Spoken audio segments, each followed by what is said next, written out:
Right, so before you replace your thermostat, just make sure this one's no good. So to check your thermostat, you want to boil some water and you want the temperature to exceed at least 80 degrees Celsius. Most thermostats open up around that, give or take. You should see it open up. See, watch that black ring. You should see it open up. So once you start pouring in the hot water and the thermostat exceeds about 80 degrees Celsius, you'll see the spring compress and there should be a gap appearing between the rim of the thermostat and the black rubber seal.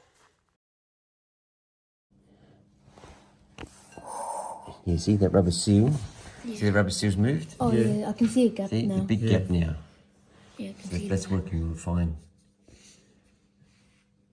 Could be a water pump maybe. What does that say? 120, 130, 140. No, it can't be 140, that's only 100. Oh, no, at 70. What are you American? Yeah. Miles per hour. Yeah, it's not even 80 yet. 70. Yeah, because the bowl would have cooled it down a fair bit. Yeah, it's about 70 something. Yeah, and 75. And it's still open just a little bit. Yeah, it's starting to close up, which is about right. So when you drill it, where do you drill the holes? Just here? Yeah, anywhere. Yeah, in that plate there, yeah. Yep. If you drill some holes in there. See, that's on the red line. Okay, so it's a pump, water pump. Probably water pump. I don't know, I gotta Google where the fucking water pump is now.